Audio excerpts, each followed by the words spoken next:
Deux bonnes grosses années où ça a été compliqué parce que j'ai fait beaucoup de crises, on ne trouvait pas le taux de médicaments qu'il me fallait. Du coup, pas beaucoup de sport. Le moral, voilà, tu comprends, quand tu fais pas de sport, quand tu fais pas ce que tu aimes, quand tu ne peux pas trop travailler, c'est compliqué. Mais là, on a trouvé le bon dosage, donc du coup, tout se passe pour le mieux. Je fais 1 ou 2 crises par an, mais c'est vraiment rare. Et voilà, je continue comme ça, et tant que le moral va, on va dire que tout va. Salut à toutes et à tous, c'est Nico au micro, et vous écoutez Let's Try, le podcast.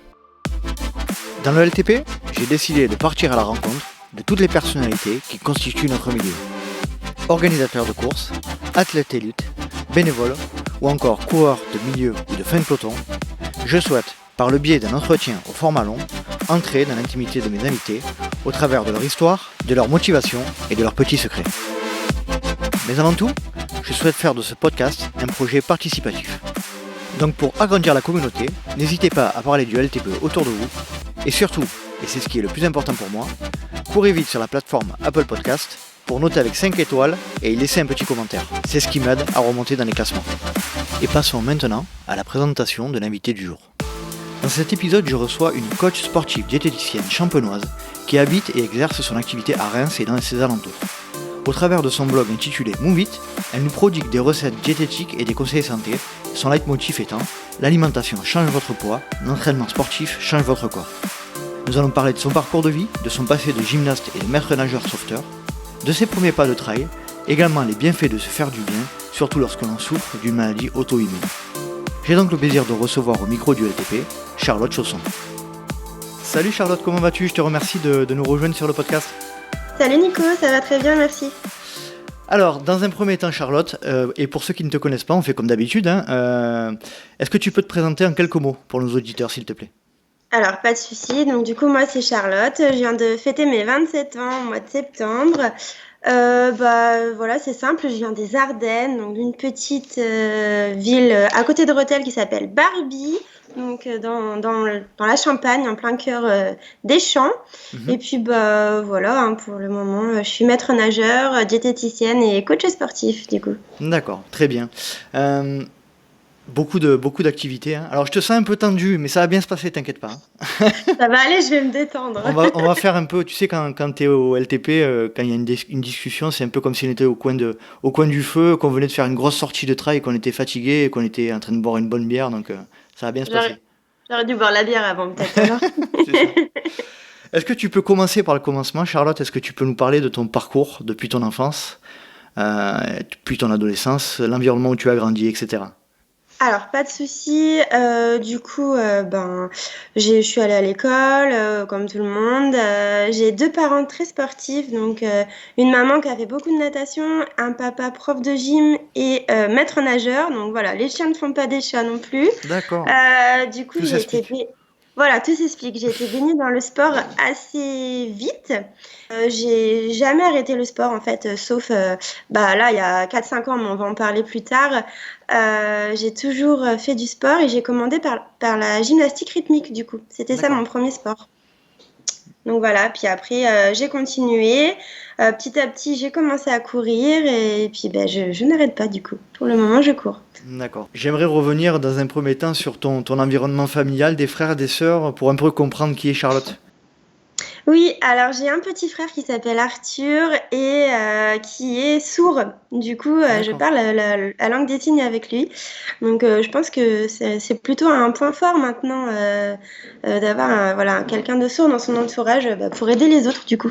D'accord. Et cette particularité, ça m'intéresse, du coup, tu vois, tu me l'apprends. Déjà, alors, plein de questions me viennent à l'esprit.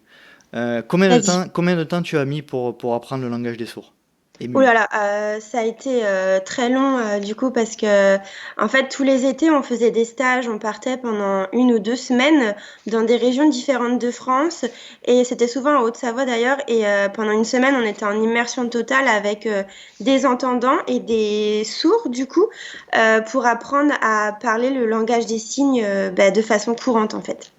D'accord. On dit sourd encore ou on dit malentendant ou... On dit plutôt malentendant et surtout ils aiment pas trop qu'on Ils aiment pas dise trop. muet parce que Hmm. en fait ça s'apprend, enfin le son de la voix quand on l'apprend ça sort en fait. Mais Mhm. muet, voilà, ils aiment pas trop quand on dit ça, c'est plutôt un défaut de langage. Mais c'est long à apprendre le langage des signes, c'est très C'est-à-dire long. que si tu dis s'ils apprennent à parler, ils peuvent parler.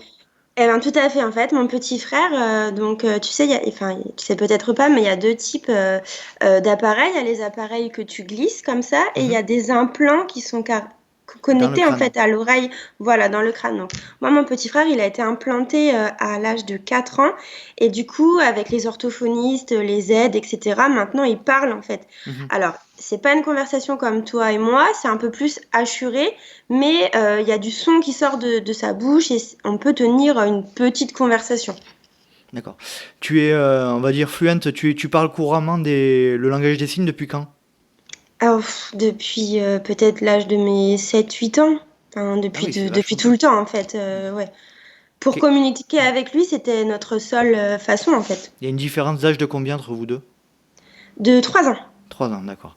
Et ça t'a permis de faire quoi, entre guillemets, d'aider, d'aller dans des associations, de pouvoir parler couramment le langage des signes? Alors, déjà, ça m'a permis, je pense, de m'ouvrir beaucoup plus aux autres, étant donné qu'il y a ce handicap qui est présent dans ma famille. Je pense que le niveau de tolérance, il est beaucoup plus ouvert que Mhm. certaines personnes. Mhm. Enfin, du moins, c'est ce que je ressens. Et du coup, là, par exemple, mon frère, il fait partie d'une association sur Reims, donc où j'habite, et ils se regroupent, ils font des petites soirées, des bowling, des restaurants ensemble, des actions pour la sourdité, etc. Donc c'est vrai que j'aime bien m'impliquer dans ce genre de choses. Et voilà, dans mon métier, quand j'ai des sourds, c'est toujours, enfin, avec moi, tu vois. Et je pense que c'est vraiment un plus parce que malheureusement, il y a quand même peu de gens qui savent faire la Bien langue sûr. des signes. Donc je pense vraiment que c'est un plus. Ok. Qu'est-ce qu'il fait aujourd'hui ton petit frère? Alors du coup, là, il travaille chez Intermarché, Mhm. voilà, dans les rayons. Il réussit sa vie, il a un contrat, il a une petite maison, et ça, c'est vraiment une Il est fierté. autonome. Voilà, il est autonome. C'est pas le cas de tout le monde. Bien sûr, bien sûr. Bon, mais c'est cool, ben, bravo pour tout ce que tu as fait avec lui. Et puis c'est chouette, vous avez l'air d'avoir une superbe relation frère-sœur, donc ça c'est top. Oui, ouais, ouais, C'est très top, fusionnel, ça c'est vrai. c'est clair. Donc on va revenir un petit peu à toi. Tu pars vers les études, comment ça se passe là, l'adolescence, etc. Alors du coup, au collège, bon, l'école, c'était pas trop ça. Voilà, je préférais les amis, les sorties. Mais ça s'est réveillé au lycée et j'ai pris goût pour les études. Donc du coup, j'ai fait un bac S. Et ensuite, directement, je me suis tournée au CREPS pour passer mon diplôme de maître nageur, du coup. D'accord. Donc voilà, donc le CREPS. Et après, j'ai travaillé pendant environ 3 ans. Et du coup, j'ai arrêté de travailler parce que je suis tombée malade, du coup. Mhm. Et j'ai dû reprendre mes études un petit peu, on va dire, forcées par la suite. Est-ce que tu peux nous expliquer un petit peu la maladie dont tu souffres aujourd'hui, si c'est pas trop indiscret? Non, pas du tout, ça va mieux maintenant. Et ben en fait, je me suis réveillée un matin, j'étais en Belgique avant Noël et mon genou s'est mis à gonfler, mais comme si j'étais tombée, comme si j'avais une entorse, mais alors que c'était pas du tout ça parce que je n'avais rien fait. Et j'ai fait une tonne d'examens et les médecins ont mis plus de 8 mois à me diagnostiquer d'une spondylarthrite ankylosante, D'accord. donc du coup une maladie auto-immune. Qui s'est peut-être développée avant, mais dont enfin, j'avais pas ressenti plus de douleur que ça. Et donc, du coup, le temps que les médecins me diagnostiquent, je suis passée par plusieurs phases.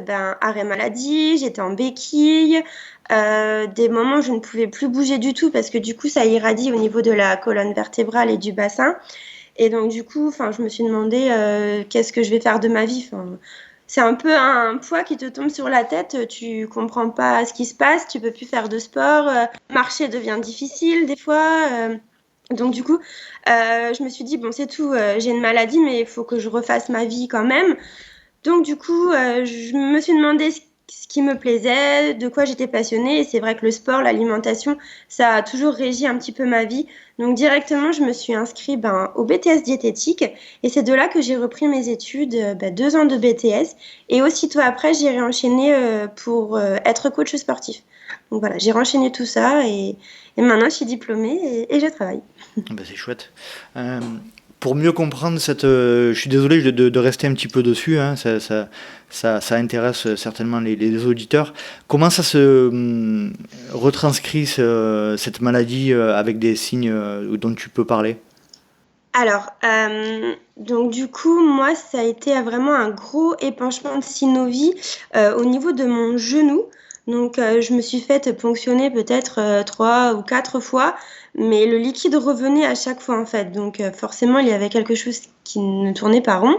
Et après, ça a commencé à me faire de fortes douleurs, comme si on m'écrasait un petit peu le bassin, la colonne. Et du coup, le fait de bouger, tout ça, ça me faisait mal. Donc du coup, obligée d'arrêter un peu toutes mes activités. Et petit à petit, j'ai rencontré une rhumatologue qui m'a trouvé cette maladie-là. Et j'ai un traitement maintenant de fond. J'ai 2 piqûres par semaine. Donc du coup, un traitement quand même assez lourd. Et grâce à ça, je n'ai presque plus de douleur. Du moins, en fait, ça se fait comme des crises. Du coup, normalement, tout va bien, sauf quand j'ai une période de crise.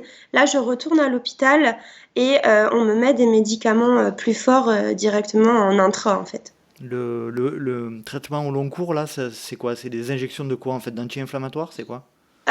C'est des médicaments un peu qui régulent mon système immunitaire. D'accord. En fait, c'est mon système immunitaire qui s'attaque à mon corps, en fait. Et donc, du coup, ces médicaments, c'est pour un petit peu gérer ce système immunitaire qui bat de l'aile. D'accord. Donc, d'où le nom maladie auto-immune. Voilà, exactement.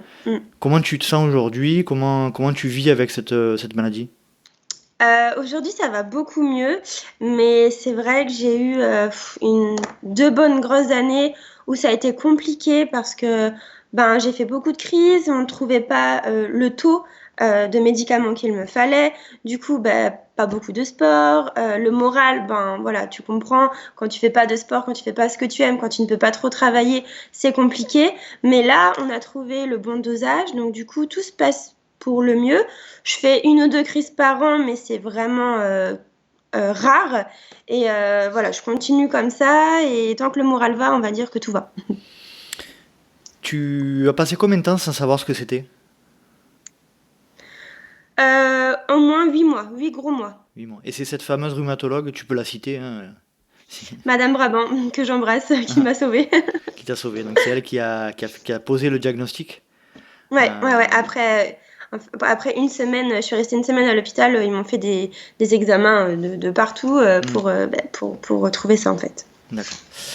Bon, chouette que tu puisses profiter de, entre guillemets, ta vie aujourd'hui avec cette problématique-là, mais bon, sous traitement quand même au long cours de manière générale, quoi. Oui. D'accord. En tout cas pour le moment.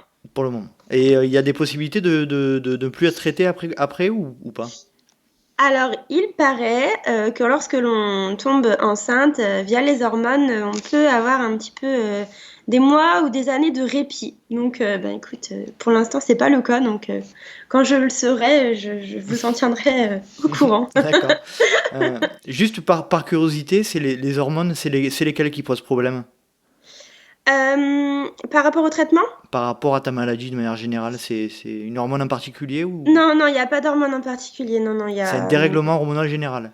dérèglement auto-immun, ouais, au D'accord. niveau des cellules, de l'immunité. D'accord, très bien.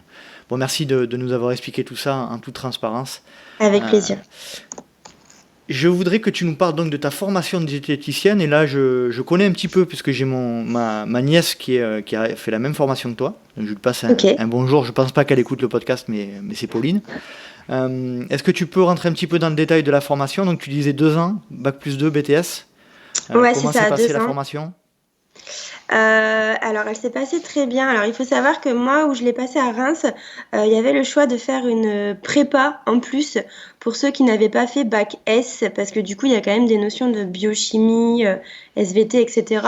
Donc, ouais, 2 ans, formation très compliquée, hein, très dure. Mhm. Je sais pas ce que ta nièce te dit, mais c'est du boulot. Le BTS est dur, c'est beaucoup de choses par cœur, par cœur, par cœur. Elle a une capacité Euh, de mémorisation qui est impressionnante. Donc, ça a été du boulot, mais elle a la capacité à engranger beaucoup d'informations. Donc, mais ouais, effectivement, voilà, bah, apparemment, c'est dur. Ouais.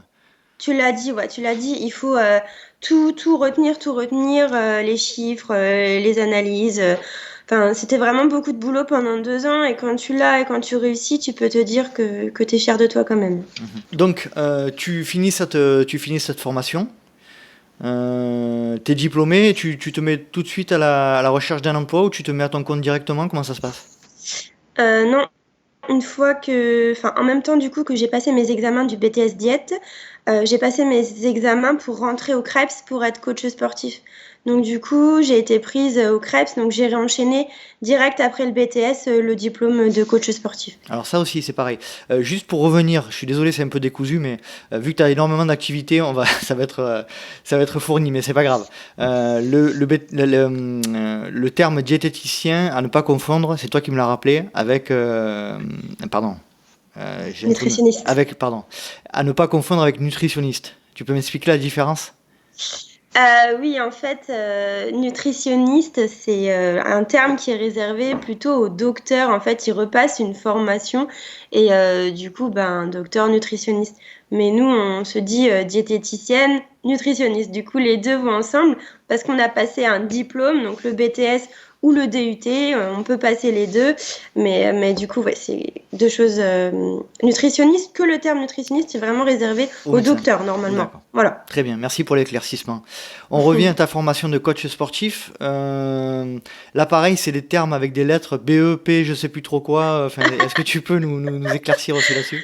C'est ça, BPGEPS, donc c'est BPGEPS. Ouais. brevet professionnel de la jeunesse, éducation sportive. Donc oui, coach sportif, ben pareil, c'est 1 an et du coup, je peux exercer en salle de sport pour faire des cours collectifs et un personal trainer, donc aller chez Hmm. les gens et faire du coaching privé. D'accord. Il y a d'autres types de formations, non, au CREPS, notamment pour les salles de sport avec des cours communs, etc., il me semble. Oui, oui, il y en a plein des BPGEPS. Il y a activité physique pour tous. Bah, il y a natation, comme moi j'ai passé. Ça, il y a danse. Enfin, vraiment, il y en a là, il y en a plein. Ça dépend des crêpes aussi, ça dépend des régions, parce que je sais que bah, nous, on est dans le nord, alors il n'y a pas trop de diplômes extravagants, mais je sais que dans le sud, il y a voile, surf, des choses comme ça. D'accord. Une fois que tu es diplômé de ces deux formations, tu rentres donc dans la vie active ensuite. Comment ça se passe? Tout à fait. Alors, du coup, j'ai quand même continué à travailler un petit peu en tant que maître nageur en faisant tout ça. Et ben, une fois que j'ai été diplômée, je me suis installée en libéral, du coup, à mon compte en tant que diététicienne. Et j'exerce dans la structure où je faisais mes cours de natation avant. Donc, mon cabinet est là-haut. Et en même temps, ben, j'essaye de développer mon activité de coaching privé sur Reims et aux alentours. Donc, pour synthétiser, tu fais maître nageur sauveteur par moment, diététicienne à ton compte Oui. et coach sportif aussi de manière libérale. Alors là, diététicienne, tu le fais en cabinet, coach sportif, c'est à domicile exclusivement? Euh, à domicile et aussi bah, dans la salle où je travaille, où je suis maître nageur, en fait, il y a une petite salle de fitness aussi. Et en extérieur, donc j'organise des petits événements, pilates, des pilates brunch, tu vois, des circuits training, ce genre de choses dont les gens adorent parce qu'on se retrouve, on est tous ensemble, on passe un bon moment et ça fait du bien. C'est clair. Qu'est-ce que tu y trouves dans ces deux activités qu'est-ce qui te plaît le plus? Le contact avec les gens, c'est quoi qui te plaît? Alors, Ce que j'adore vraiment en combinant ces 3 métiers du coup, c'est que chaque jour, je peux me dire: «Je fais une chose différente». Voilà, c'est varié, c'est enrichissant. J'ai différents types de personnes, du coup, je dois refaire des recherches à chaque fois, pour vraiment, qu'elles atteignent leurs objectifs du coup et c'est vraiment ça qui me passionne. Je peux me dire: «Tous les jours, j'aurai quelque chose de différent, une nouvelle personne à aider» et c'est vraiment ça qui me tient et ouais, j'adore faire ça. Ok, c'est chouette. Donc, emploi du temps bien, bien rempli. Tu es satisfait de l'activité que tu as aujourd'hui avec ces trois boulots-là? Oui, oui, j'adore, ça me passionne, ça me prend du temps. Là, ben, j'essaye un petit peu de développer l'activité diététique, donc je suis en train d'écrire un e-book du coup. Mhm. Voilà, et non, mais j'adore. Et puis il y a tellement de choses à apprendre dans ces disciplines-là que, enfin, on n'aurait même pas assez d'une vie au final. Donc, mais j'adore. Je suis. D'accord. Bon, c'est chouette. On va passer à la partie sport plutôt. Est-ce que tu en as parlé tout à l'heure légèrement, tes premiers pas de sport? Est-ce que tu te rappelles de ton premier pas de sport vraiment à proprement parler, l'instant? Oui, bah, c'était la GRS, on appelait GRS avant, gymnastique rythmique et sportive. J'étais toute petite, mais ma première compétition, je devais avoir 6 ans et j'avais pleuré toutes les larmes de mon corps. Trop de stress. Bah, t'es la deuxième qui me dit ça. On fait un petit coucou à Amandine Pezzani dont l'épisode sort le jour où on enregistre là actuellement. Elle, pareil, elle a commencé par la GRS et ça a été un Ah ouais? cauchemar. Ça a été un cauchemar pour elle. Donc vas-y, j'aimerais que tu rentres dans le détail. Bah, franchement, je sais pas, un peu stressée et puis, je suis un petit gabarit, j'étais la plus petite, elles étaient toutes grandes, ah non, non, trop de pression. T'as duré combien de temps en GRS? J'ai fait 15 ans de GRS. Combien? 15 ans. Ah oui, ah Donc, oui. oui, oui. Ah, Grosse passion. Mm. t'es patiente quand même, parce que si tu dis que tu l'as mal vécu mais que t'as duré 15 ans, c'est que t'as un Ah sacré bah, mental alors. oui, après, tu apprends, mais tu apprends à gérer tes émotions. Mais la première, c'est quand même difficile, C'est hein. sûr, c'est sûr. Je vois très bien de quoi tu parles, puisque ma fille fait de la gym aussi, donc Ah bah, tu vois. Mm. c'est le moment où tu rentres Le sur le praticable. praticable et que tu as 200 personnes dans le gymnase et que tu as 12 ans, Tu te c'est-à-dire dis, ouais, mais pourquoi je suis là? en termes de gestion de pression, je pense que tu grandis un peu plus vite que les autres, quoi. Puis les juges qui te regardent, qui Mm. notent avec leur stylo. Oh là là. Toi, t'es Ouais. allé jusqu'à quel niveau en GRS? J'ai fait un petit national, donc j'ai changé de club, je suis allée sur Reims après, et on était un groupe de copines, donc on a été en national, championnat de France, tout ça, et on adorait, on se retrouvait en compétition, on partait un week-end sans les parents, c'était cool, hein. Ouais, les premiers moments de liberté. C'est ça. Je les ai vécus aussi dans les tournois de foot, c'est vrai que c'est chouette, c'est les moments chouettes, ça. Ça fait du bien. Mm. Ouais, c'est clair. Euh, donc, est-ce que tu peux nous parler donc de tes premiers pas de course à pied et après, ensuite, par la suite, de trail? Oui. Du coup, la course à pied est venue bah, après, forcément, après la GRS. Bah, je pouvais plus en faire. J'étais devenue un peu trop vieille pour ce sport. Donc, du coup, je me suis mis à courir au départ avec mon papa qui me suivait en vélo. Et puis, petit à petit, j'y ai pris goût et ben voilà, j'ai continué. Et au Krebs, on devait s'entraîner quand même à courir parce qu'on avait des épreuves, notamment le test Luc Léger. Donc, je ne voulais pas arriver sans savoir courir et du coup bah, enfin j'ai adoré quoi, j'ai adoré me préparer, j'ai adoré ressentir cet effort, voir que je progresse et puis de là bah, je l'ai pas lâché en fait. D'accord. Donc, exclusivement bitume au début, Ouais, oui oui, que route au début. que route. Et donc, le moment de ta découverte avec les sentiers, Et c'était quand? ben c'était il y a 3 ans en juillet, j'ai fait un trail près de chez nous à Verzenay en Champagne-Ardenne, c'était un 12 km. Devait y avoir 400 mètres de dénivelé, pas plus. Et du coup, je l'ai fait avec mon copain. Et ben, on a adoré l'ambiance, on a adoré l'esprit un peu forêt-vigne. Voilà, la petite bière à la fin. Là, Donc, c'est indispensable. c'était génial. Voilà, c'était génial. On a D'accord. adoré. Les premiers moments chouettes pour toi. Euh, Tu disais que t'as pas beaucoup d'expérience finalement en trail, t'as 3 ans. Oui, non, pas Euh, beaucoup du tout. T'en avais déjà entendu parler de ce sport avant de t'y mettre ou pas? Bah, pas tellement finalement. Non, non, avant, je faisais que de la course comme ça pour moi. Mais c'est quand on a fait le premier trail là, je te dis, à Verzenay, que bah, on s'y intéressait de plus en plus près. Et en fait, c'est un monde à part le trail. Mhm. Et il y a tellement de choses à découvrir que je suis encore un bébé, une bébé traileuse. Mhm, c'est clair. C'est clair. Et aujourd'hui, tu fais que du trail ou de la route aussi? Je fais les deux parce que du coup, des fois, lorsqu'on s'entraîne avec le groupe avec lequel je suis sur Reims, on va le long du canal ou en stade. Enfin, Mhm, voilà, on va courir pour s'entraîner et les week-ends, c'est plutôt sentier. d'accord. Si tu devais en choisir une ou deux de courses depuis ces 3 ans, tu choisirais laquelle ou lesquelles? La 6000D, enfin, j'ai pas fait la 65, je crois, 60, je sais plus. J'ai fait la 30.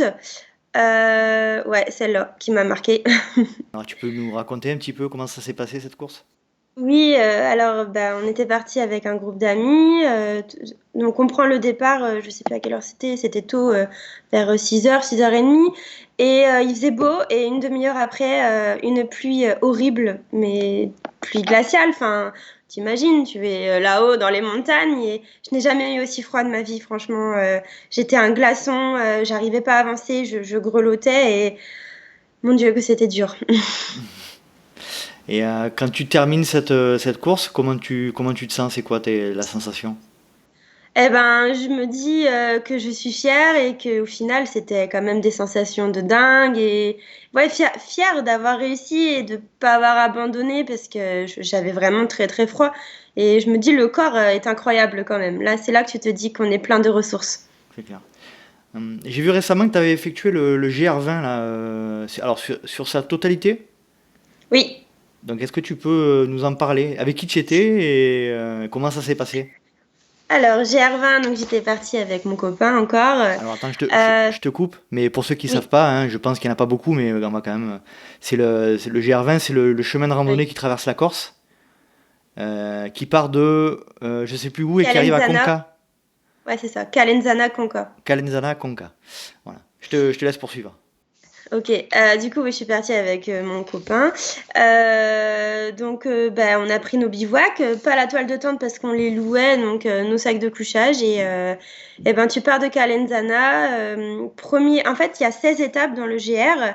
Normalement, c'est une étape par jour. Et nous, on a décidé de les doubler, donc de faire 2 étapes par jour pour le terminer en 8 jours. Tu Donc, l'as fait en mode rando ou en mode trail? en mode rando, Mode j'aurais rando. été incapable de courir. Enfin, du coup, on s'est dit, mais comment il a fait, Xavier? Enfin, c'est impossible. Mhm. Il l'a fait en 3 jours, ou je ne sais plus combien, mais Ouais, le record c'est 32 heures, c'est François Daen, je crois, hein, si je dis pas de bêtises. oui, oui, C'est voilà. à Enfin, peine plus et d'un tu te jour. dis, il y a des passages, mais comment il a fait? Enfin, Mhm. euh, c'est une expérience incroyable. Enfin, je vous invite à le faire. Humainement et sportivement, c'est vraiment un truc qui me marquera toute la vie. Mais c'était dur. C'est Là, c'est- c'est considéré comme un des chemins de rando les plus durs, si ce n'est de France, au monde, hein, il me semble, hein. bah, j'en ai pris conscience une fois que j'y étais en fait, parce que j'avais regardé des vidéos, mais tu te rends pas compte sur les vidéos. Mm. Mais le premier jour, le début de la deuxième étape, je pense que je suis restée déjà au moins 1 heure assise sur un rocher parce que j'ai eu peur du vide en fait. Ah oui. Donc, bah oui, ça te fait peur. Les appuis, j'étais pas certaine à chaque fois. Non, ça fait peur, mais que c'était bien. Mais que c'était bien. Pour revenir un petit peu en arrière, pour quelle raison vous avez souhaité faire ce GR20? En fait, le Covid nous a empêchés d'aller en Islande. On Mhm. devait faire le tour de l'Islande et les randonnées en Islande. Et du coup, on s'est dit, bah, qu'est-ce qu'on fait? Et ben, on a décidé de partir faire le GR20. Ah, c'est pas Voilà. vous en Islande qui avez contaminé 300 personnes, t'as été au courant de cette histoire? Non, j'ai pas En été au courant, Islande, c'est ils quoi avaient ça? quasiment aucun cas, et puis en fait, il y a un couple de Français, de touristes français qui sont là en France, et qui ont été testés positifs au Covid, et puis au lieu de rester en quarantaine, ils sont allés bringuer en Islande, et puis ils ont contaminé énormément de personnes. Ah non, mais j'étais pas au courant de T'étais pas au ça. Oh courant. là Voilà. là, Donc c'est pas non, vous, on est rassurés. c'est pas nous. Promis, c'est pas nous, on est resté là. Non, mais oui, du coup, c'était vraiment un coup de tête. On a acheté tout le matériel en 2 semaines et on est parti. Voilà, feu. D'accord. Euh, Et humainement, je retiendrai surtout c'est vraiment quelque chose d'humain. Tu rencontres des gens incroyables. Forcément, on a vu plein de gens courir. Je me suis dit, mais moi aussi, j'aimerais courir, mais franchement, mes jambes, elles voulaient pas courir, hein. C'était trop dur. C'est compliqué apparemment. Vous avez mis le Mm. temps que vous aviez prévu? Oui, oui, oui, oui. On s'était dit 8 jours, pas plus. Et ben, on l'a fait en 8 jours. Vous avez fait des grosses journées par contre, j'imagine. Ouais, entre 8 et 10 heures de marche par jour, du coup. D'accord. Et le soir, vous étiez dans des gîtes, j'imagine? Ouais, on était dans des refuges Dans des refuges? et c'était incroyable, l'ambiance. Tu connais personne et au final, ben, tu fais des rencontres et après, on se suit du coup tous les jours. C'est les mêmes personnes qu'on rencontre. Donc, on a rencontré deux messieurs de 65 ans. C'était la 15e fois qu'ils faisaient le GR. Et là, tu te dis, waouh, mais waouh, quelle leçon. Et puis, Mm. ouais, tu rencontres des gens extraordinaires. Et donc vous avez été obligé de réserver à l'avance ces refuges?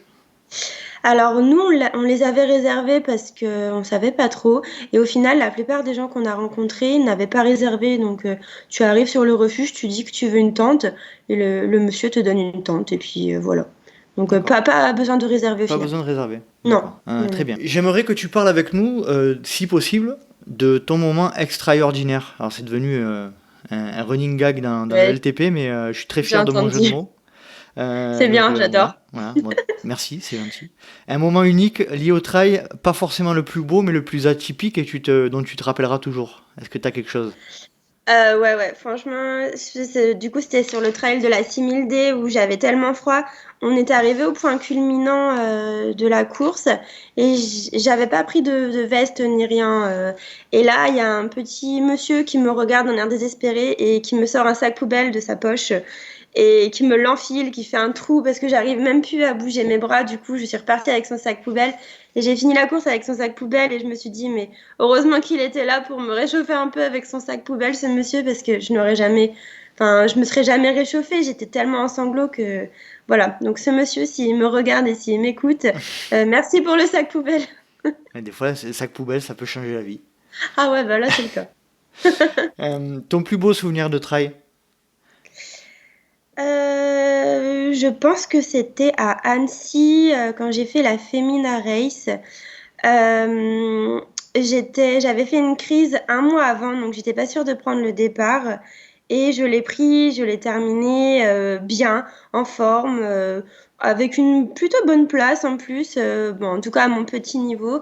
Et j'étais vraiment fière de moi parce que ouais, un mois avant, j'étais allongée à plus pouvoir bouger. Donc là, Une belle c'était vraiment revanche. un beau souvenir. Une Ouais, belle voilà. revanche. Mm. Et ton pire souvenir? La 6000D, tu vas me dire. Ah ouais, bah franchement. Non, un autre. Encore à Verzenay, on avait fait le 24 km et j'ai eu des crampes d'estomac, j'ai vomi pendant tout le. Bon, c'est pas très glamour, désolée, Non, mais mais c'est pas grave, j'ai hein. vomi pendant pendant les 24 km.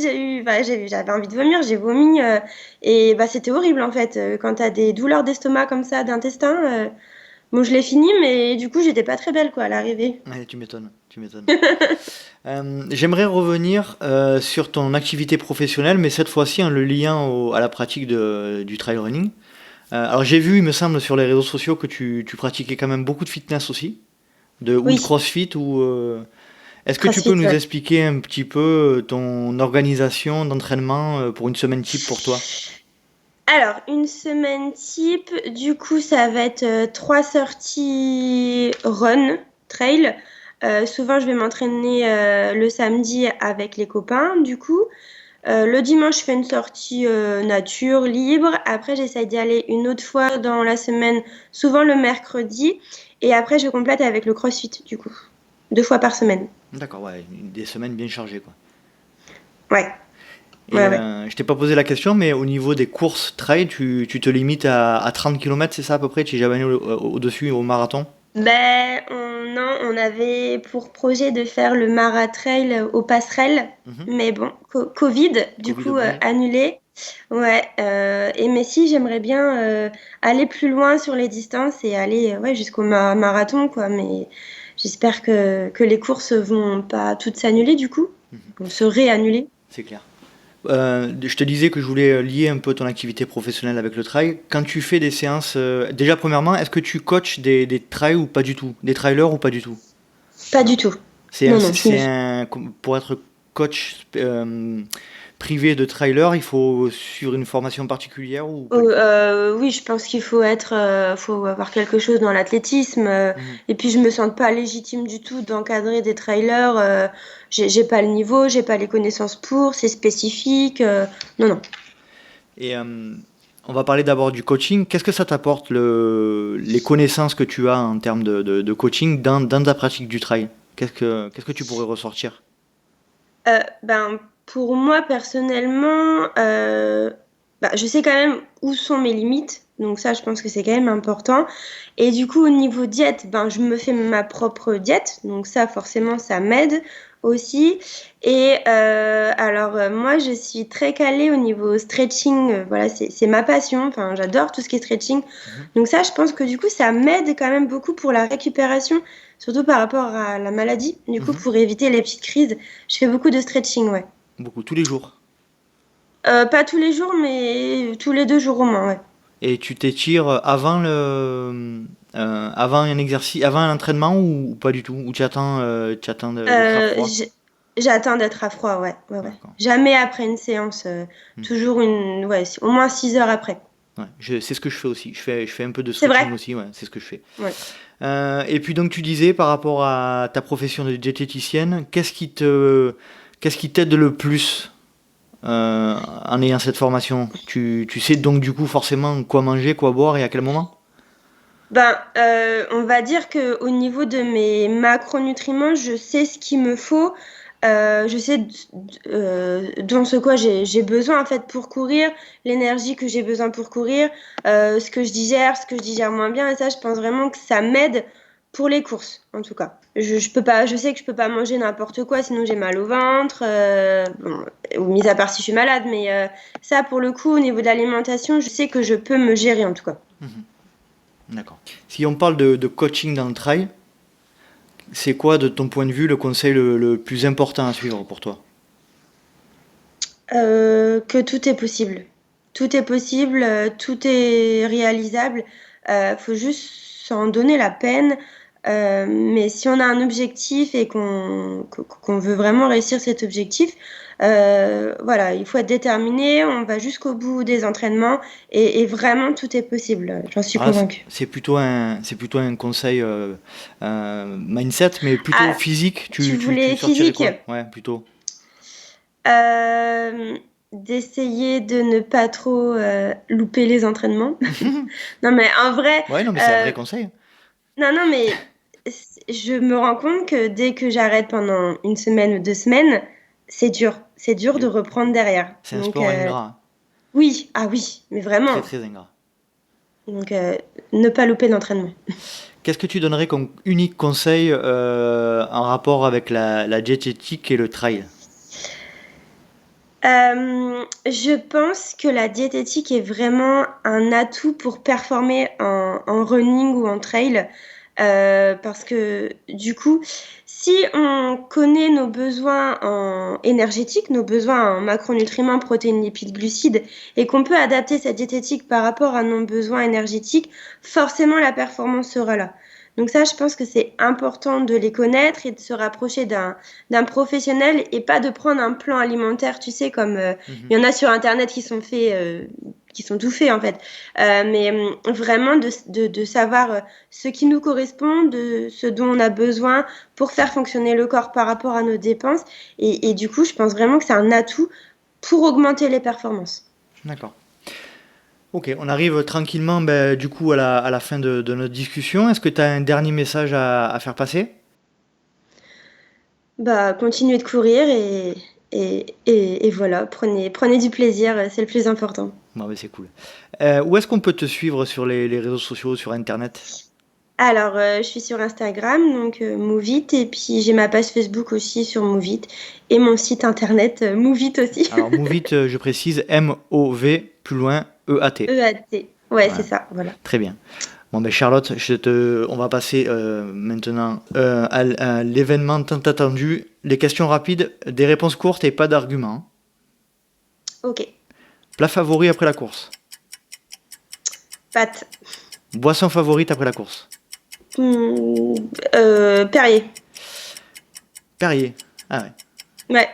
Moi, et je te suis parce que moi, je détestais l'eau gazeuse quand j'étais plus jeune et maintenant, je peux plus m'en passer, quoi. Ah, ça fait trop du bien. Même la ceinture, c'est dire. Hein.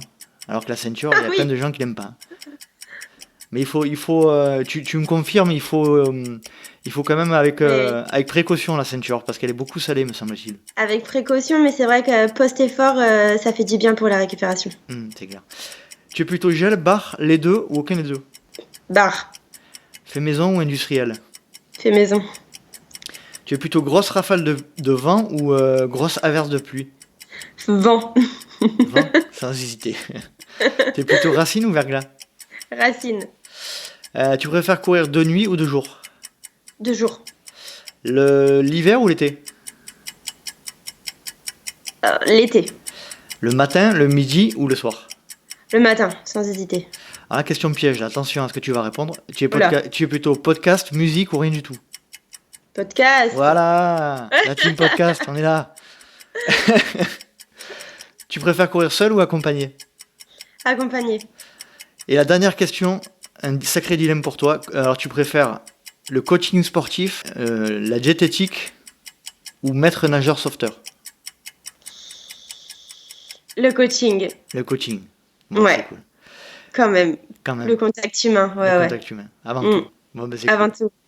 Charlotte, je te remercie énormément d'être venue nous rendre visite sur le podcast. C'était chouette. Merci Nico, c'était trop cool. Et puis bravo pour ta bonne humeur, ta résilience et puis pour tout ce que tu fais pour ton frère et on lui fait de gros bisous. Allez, on lui fait des gros bisous. Tu lui feras des gros bisous de notre part.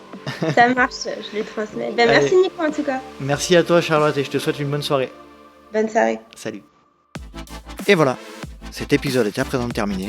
J'espère que vous avez passé un agréable moment en compagnie de notre invité et je le remercie de nouveau de s'être rendu disponible pour un épisode du LTP.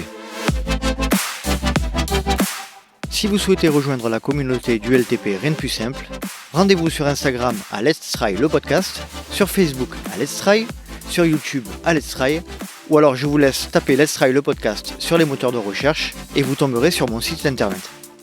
Vous avez également la possibilité de vous inscrire à la newsletter que j'envoie tous les mois. Newsletter sur laquelle il y a les news du LTP, les invités à venir et tout un tas d'autres sujets. Vous trouverez le lien d'inscription sur les différents moyens de communication. Et comme vous le savez, le Let's Try Podcast est un projet 100% bénévole. Donc si le cœur vous en dit, et pour soutenir le projet, n'hésitez pas à aller sur la plateforme Patreon/Let's Try le podcast. Patreon, Patreon. J'espère vous retrouver pour un prochain épisode du Let's Try Podcast. Et d'ici là, n'oubliez pas, si vous pensez que c'est impossible, faites-le pour vous prouver que vous avez tort. Salut